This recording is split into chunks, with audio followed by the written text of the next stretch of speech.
Selamat malam semuanya. Perkenalkan, nama saya Maria Yunita Lelu. Saya dari kelas MJ07. Sekarang saya mau presentasikan hasil kerja UAS, yaitu mata pelajaran pengantar akuntansi 1. Bab 1 pendahuluan, satunya latar belakang. Penjualan barang atau jasa adalah merupakan sumber pendapat perusahaan dalam melaksanakan penjualan kepada para konsumen. Perusahaan dapat melakukan secara tunai atau secara kredit. Suatu barang tersebut, tentu perusahaan akan lebih menyukai jika transaksi penjualan dapat dilakukan secara tunai. Karena perusahaan akan segera menerima kas, dan kas tersebut dapat segera digunakan kembali untuk mendatangkan pendapatan selanjutnya. Di pihak lain, para konsumen umumnya lebih menyukai bila perusahaan dapat melakukan penjualan secara kredit, karena pembayaran dapat ditunda. Dalam kenyataan, penjualan kredit pada kebanyakan menimbulkan adanya piutang atau tagihan. Piutang adalah sebuah tagihan dalam bentuk kas kepada perorangan, badan atau pihak tertagih lainnya. Bagi perusahaan, piutang merupakan pos yang penting karena bagi aktiva lancar yang cukup material. Piutang merupakan aktiva lancar yang liquid karena dapat dijadikan kas dengan segera, yaitu dalam jangka waktu paling lama 1 tahun. Di samping itu, jumlah piutang perusahaan dalam satu periode umumnya cukup material, sehingga administrasi pencatatan dan penyajiannya harus dilakukan dengan baik, sesuai dengan ketentuan-ketentuan yang telah diatur dalam prinsip akuntansi keuangan yang berlaku umum. Piutang merupakan tagihan yang timbul dari penjualan barang atau jasa secara kredit. Secara umum, piutang meliputi semua klaim dalam bentuk uang terhadap entitas lain sejumlah nilai pada saat transaksi. Secara umum, piutang terdiri ada 3 jenis, yaitu piutang usaha, piutang wesel, dan piutang lain-lain, yang dilaporkan secara terpisah dalam neraca. Pengertian dari jenis piutang tersebut adalah sebagai berikut. 1. Piutang usaha. Jumlah yang akan ditagih dari pelanggan sebagai akibat penjualan barang atau jasa secara kredit. Piutang usaha memiliki saldo normal di sebelah debit sesuai dengan saldo normal untuk aset. Piutang usaha biasanya diperkirakan akan dapat ditagih dalam jangka waktu yang relatif pendek, yaitu dalam waktu 30 hari hingga 60 hari. Piutang usaha diklasifikasikan dalam neraca sebagai aset lancar. Yang kedua, piutang wesel, tagihan perusahaan kepada pembuat wesel. Pembuat wesel dalam hal ini adalah pihak yang berhutang kepada perusahaan, baik melalui pembeli barang atau jasa secara kredit maupun melalui peminjaman sejumlah uang. Piutang wesel diklasifikasikan dalam neraca sebagai aset lancar atau aset tidak lancar. Piutang wesel yang bersifat lancar yang timbul akibat dari penjualan secara kredit merupakan pengganti piutang usaha yang belum juga diterima pembayaran hingga batas waktu kredit berikut. Yang ketiga, piutang lain-lain. Piutang lain-lain umumnya diklasifikasikan dalam dan dilaporkan secara terpisah dalam neraca. Jika piutang dapat ditagih dalam jangka waktu 1 tahun atau sepanjang siklus normal operasional perusahaan, maka piutang lain-lain ini akan diklarifikasikan sebagai aset lancar. Di luar itu, tagihan akan dilaporkan dalam neraca sebagai aset tidak lancar. Selain jenis piutang di atas, piutang juga dikelompokkan dalam piutang dagang dan piutang non-dagang, serta piutang lancar dan piutang non-lancar, di mana pengertian dari masing-masing piutang tersebut adalah yang pertama, yaitu piutang dagang. Piutang Piutang yang dihasilkan dari kegiatan normal perusahaan, yaitu penjualan barang atau jasa secara kredit. Yang kedua, piutang non-dagang. Piutang yang dihasilkan di luar kegiatan normal perusahaan, seperti piutang bunga, piutang dividen, piutang pajak, dan tagihan kepada karyawan. Yang ketiga, piutang lancar. Piutang yang diperkirakan dapat ditagih dalam jangka waktu 1 tahun atau sepanjang siklus normal operasional perusahaan. Yang keempat, piutang tidak lancar. Seluruh piutang yang diperkirakan tidak dapat ditagih dalam waktu 1 tahun atau melewati siklus normal operasional perusahaan. Piutang usaha pada sebuah perusahaan timbul karena terjadinya penjualan secara kredit. Penjualan secara kredit dilakukan perusahaan untuk menarik pelanggan agar mau membeli barang atau jasa yang dihasilkan oleh perusahaan, agar perusahaan tersebut dapat mempertahankan kelangsungan hidupnya dan tetap dapat berkembang. Dalam melakukan penjualan kredit, perusahaan perlu mempertimbangkan risiko yang mungkin akan terjadi. Karena penjualan secara kredit memungkinkan adanya pelanggan atau konsumen yang menunggak pembayaran piutang, dikarenakan ketidakmampu atau sengaja tidak membayar kewajibannya, sehingga menimbulkan piutang yang tidak dapat ditagih, yang dalam akuntansi dikenal dengan nama piutang tak tertagih. Piutang tak tertagih adalah sejumlah piutang yang tidak dapat ditagih oleh perusahaan karena adanya kemungkinan pelanggan mengalami kebangkrutan atau pelanggan tersebut melarikan diri. Dalam praktiknya, tidak ada perusahaan yang menginginkan adanya pelanggan yang tidak melunasi utang atau kewajibannya. Walaupun dalam proses pemberian kredit, perusahaan telah melakukan analisis secara teliti. Risiko piutang tak tertagih mungkin akan terjadi. Oleh karena itu, perusahaan membuat daftar piutang berdasarkan umurnya untuk memudah perusahaan dalam melakukan perhitungan atas piutang dan cadangan atau penyisihan kerugian piutang yang akan diberikan pada akhir periode.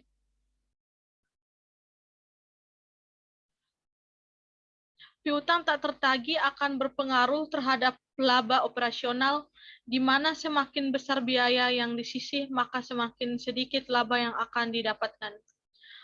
Adapun faktor-faktor yang menyebabkan piutang tak tertagih adalah faktor internal dan faktor eksternal. Faktor internal munculnya dari pihak pembeli piutang, yaitu perusahaan, sedangkan faktor eksternal muncul dari pihak yang berhutang, yaitu pelanggan. Bab 2 pembahasan. Piutang usaha atau dagang adalah salah satu unsur dari aktiva lancar dalam neraca perusahaan yang timbul akibat adanya penjualan barang jasa atau pemberian kredit terhadap debit yang pembayaran pada umumnya akan diberikan dalam tempo 30 hari sampai 90 hari. Piutang adalah sebuah tagihan dalam bentuk kas kepada perorangan, badan atau pihak tertagih lainnya. Bagi perusahaan, piutang merupakan pos yang penting karena merupakan bagian aktiva lancar yang liquid karena dapat dijadikan kas dengan segera, yaitu dalam jangka waktu paling lama 1 tahun. Di samping itu, jumlah piutang perusahaan dalam 1 tahun periode umumnya cukup material, sehingga administrasi pencatatan dan penyajian harus dilakukan dengan baik, sesuai dengan ketentuan-ketentuan yang telah diatur dalam prinsip akuntansi keuangan yang berlaku umum. Piutang usaha pada sebuah perusahaan timbul karena terjadinya penjualan secara kredit. Penjualan secara kredit dilakukan perusahaan untuk menarik pelanggan agar mau membeli barang atau jasa yang dihasilkan oleh perusahaan, agar perusahaan tersebut dapat mempertahankan kelangsungan hidupnya dan tetap dapat berkembang. Dalam melakukan penjualan kredit, perusahaan perlu mempertimbangkan risiko yang mungkin akan terjadi, karena penjualan secara kredit memungkinkan adanya pelanggan atau konsumen yang menunggak pembayaran piutang dikarenakan ketidakmampu atau sengaja tidak membayar.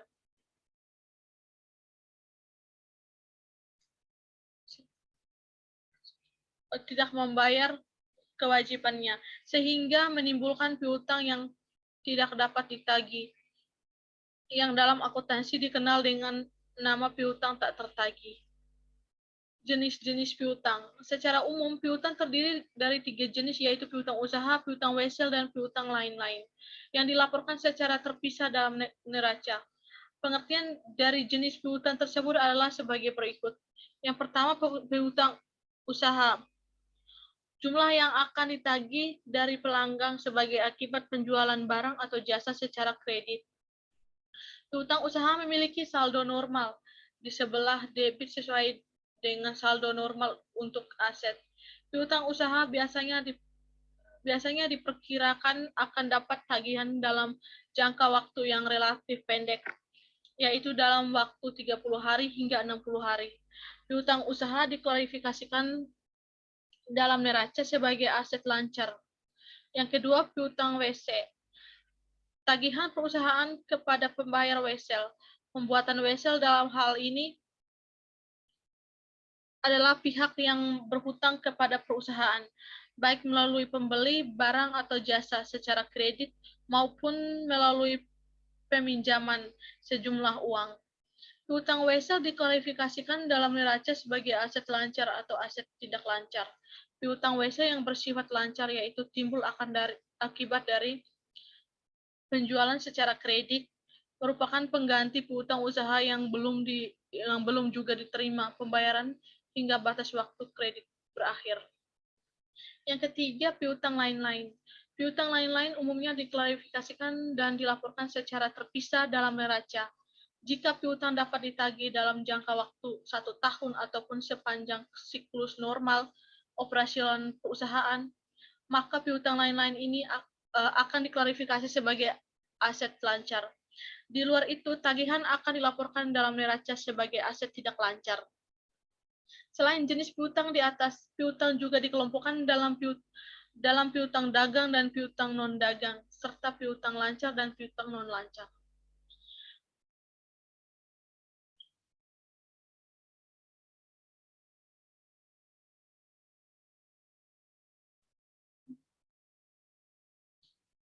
Kita lanjut ke pengertian piutang tak tertagih. Dalam kegiatan operasional perusahaan, beberapa piutang mungkin tidak dapat ditagih atau tidak dapat direalisasikan. Hal ini disebabkan karena beberapa pelanggan tidak sanggup melunasi hutang mereka. Tidak ada satu ketentuan umum yang dapat digunakan untuk menentukan kapan suatu piutang menjadi tidak tertagih. Bangkrutnya debitur adalah salah satu kemungkinan tidak tertagihnya sebagian atau seluruh piutang, sedangkan kemungkinan lain piutang tidak dapat tertagih ialah debit melarikan diri dari gagalnya upaya penagihan yang sudah dilakukan berulang-ulang. Faktor penyebabkan piutang tak tertagih disebabkan oleh pihak internal dan eksternal, di mana faktor penyebab piutang tak tertagih pada pihak internal adalah lemahnya pengendalian internal terhadap piutang tak tertagih, kurang memadainya jumlah eksekutif atau staf bagian piutang. Dan pada pihak eksternal, faktor penyebab piutang tak tertagih disebabkan oleh kebijakan pemerintah dan perkembangan teknologi. Metode pencadangan. Metode ini konsisten dagang. Yang kedua, manajemen membuat estimasi setiap tahun berapa bagian piutang yang tidak dapat tertagih. Yang ketiga, beban piutang tak tertagih di debit dan penyisihan piutang tak tertagih di kredit. Yang keempat, piutang yang benar-benar tidak dapat tertagih, debit ke akun penyisihan piutang tak tertagih dan kredit ke akun piutang dagang. Contoh ilustrasinya. Diketahui 31 Desember Pak Budi mengestimasi 4.000 US dollar dari 105.000 US dollar. Saldo piutang dagang di perusahaannya kemungkinan tak dapat tertagih. Diminta jumlah penyesuaian, jurnal penyesuaian. Desember 31, ayat penyesuaian, beban piutang tak tertagih, penyisian piutang tak tertagih. Untuk beban piutang tak tertagih 4.000 dan penyisihan piutang tak tertagih 4.000 juga. Nilai realisasi bersih. Jumlah piutang usaha bersih yang diperkirakan dapat tertagih 100.000 US dollar, buka kurung 105.000 US dollar kurang 4.000 US dollar disebut nilai realisasi bersih. Jurnal penyesuaian mengurangi piutang menjadi nilai realisasi bersih dan mencocokkan beban piutang tak tertagih dengan pendapatan. Ilustrasi metode pencadangan. Diketahui 21 Januari piutang Pak Beni sebesar 810 US dollar dianggap benar-benar tidak dapat tertagih, diminta jurnal penyesuaian. Januari 21 penyisihan piutang tak tertagih 810. Piutang dagang Pak Beni 810 untuk menghapus utang tak tertagih. Januari 10 piutang dagang Pak Beni 810. Pengisian piutang tak tertagih untuk mengembalikan lagi piutang yang telah dihapus tanggal 21 Januari. Melakukan pencatatan kembali piutang Pak Beni yang telah dihapus karena ternyata piutang tersebut dapat ditagih. Ilustrasi metode pencadangan Juni kas 810. Piutang dagang Pak Beni 810 untuk mencatat penagihan piutang dagang. Mencatat penerimaan kas dari penagihan piutang Pak Beni. Mengestimasi piutang tak tertagih. Metode pencadangan menggunakan dua cara untuk mengestimasi besarnya beban piutang tak tertagih. Satu, estimasi berdasarkan persentase dari penjualan. Penjualan kredit untuk periode ini sebesar 400 US dollar dan diestimasinya 1% akan tidak dapat tertagih, sehingga beban piutang tak tertagih sebesar 4.000 US dollar.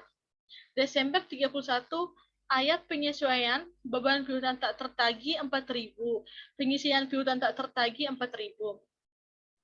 Mengestimasi piutang tak tertagih. Metode pencadangan menggunakan dua cara untuk mengestimasi besarnya beban piutang tak tertagih. Yang kedua, estimasi berdasarkan analisis piutang. Estimasi 3,390 US dollar dari piutang akan tidak dapat tertagih dan saldo penyisihan piutang tak tertagih sekarang sebesar 510 US dollar. Beban piutang tak tertagih menjadi 3,880 US dollar, buka kurung 3,90 US dollar kurang 510 US dollar. Desember adjusting entry. Beban piutang tak tertagih 3,880, penyisian piutang tak tertagih 3,880. Metode penghapusan langsung. Yang pertama, metode ini tidak konsisten dan matching. Yang kedua, piutang yang terbukti tak dapat tertagih dan dihapus tahun tersebut menjadi tak berharga. Yang ketiga, beban piutang tak tertagih di debit dan piutang dagang di kredit setiap transaksi penghapusan.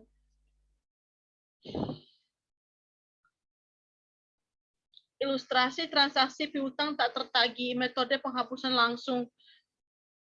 Mei 10 piutang tak tertagih, 420 piutang dagang Daniel 420 untuk menghapus piutang tak tertagih.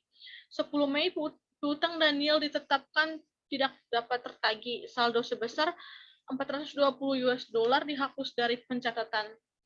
Ilustrasi transaksi piutang tak tertagih, metode penghapusan langsung. November 1 piutang dagang Daniel 420, beban tak tertagih 420 untuk mengembalikan piutang yang dihapus tanggal 10 Mei.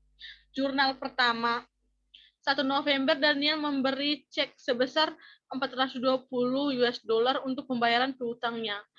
Ilustrasi transaksi piutang tak tertagih. 1 November kas 420, piutang dagang Daniel 420 untuk mencatat pelunasan piutang. Jurnal kedua, pencatatan atas kas yang diterima dari pelunasan piutang Daniel, wesel tagih. Yang pertama, jumlah uang tertentu atau pokok pinjaman. Yang kedua, kepada pihak tertentu. Yang ketiga, di tempat tertentu. Dan yang keempat, pada tanggal tertentu atau sesuai permintaan. Yang kelima, ditambahkan bunga pada presentase tertentu dari pokok pinjaman per tahun wesel tagih. Merupakan dokumen tertulis berisi perjanjian untuk membayar, tanggal jatuh tempo, dan wesel tagih. Tanggal kapan wesel dilunasi disebut tanggal jatuh tempo. Tanggal berapa wesel 90 hari terhitung tanggal 16 Maret jatuh tempo. Untuk jumlah weselnya 90 hari, untuk jumlah dari hari bulan Maret 31, tanggal terbit wesel Maret 16, sisa hari bulan Maret 15 hari per 75 hari, jumlah hari bulan April 30 hari per 45 hari, jumlah hari di bulan Mei 31 per 14 hari, sisa hari pada bulan Juni 14 hari. Nilai jatuh tempo wesel, jumlah tertuang saat jatuh tempo disebut nilai jatuh tempo. Menerima 6.000 US dollar, 12% 30 hari wesel per tanggal 21 November penyelesaian piutang Ibu Christine. Piutang bunga pokok kali tinggi bunga kali waktu sama dengan bunga tempo. Perhitungan nilai jatuh tempo pokok tambah bunga sama dengan nilai jatuh.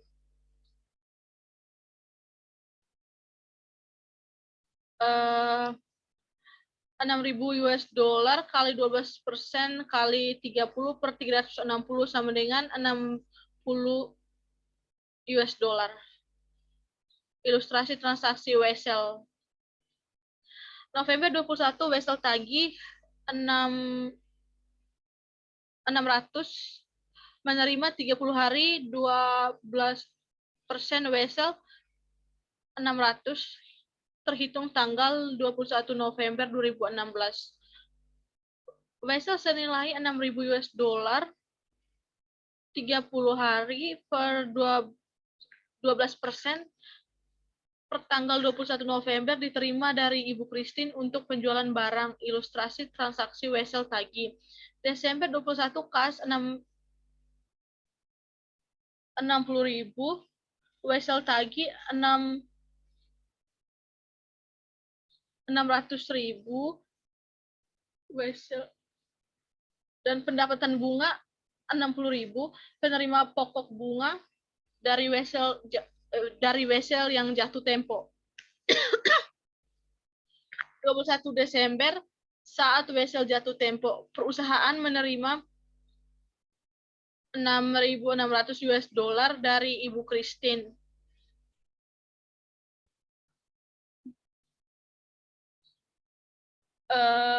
Buka kurung 6.000 US dollar ditambah 60 US dollar bunganya. Ilustrasi transaksi wesel tagih. Desember 21 piutang dagang Ibu Christine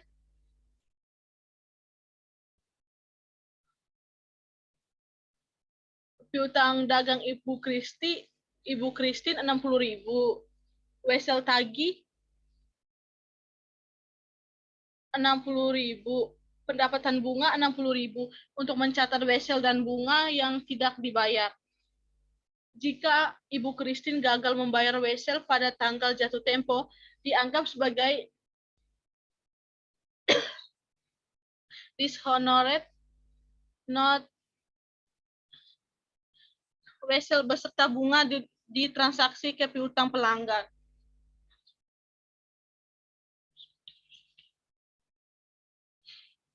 Penyajian piutang pada neraca. Aktiva lancar, kas, wesel tagih, piutang dagang, dikurang pengisian piutang tak tertagih, piutang bunga, persediaan barang dagang. Perputaran piutang dagang, penjualan kredit bersih, piutang dagang, awal tahun, akhir tahun, total, dan rata-rata. Perputaran piutang dagang, kegunaan untuk menilai efisiensi penagihan piutang dan manajemen kredit perusahaan. Jumlah hari rata-rata piutang dagang akhir tahun bagi dengan rata-rata penjual harian.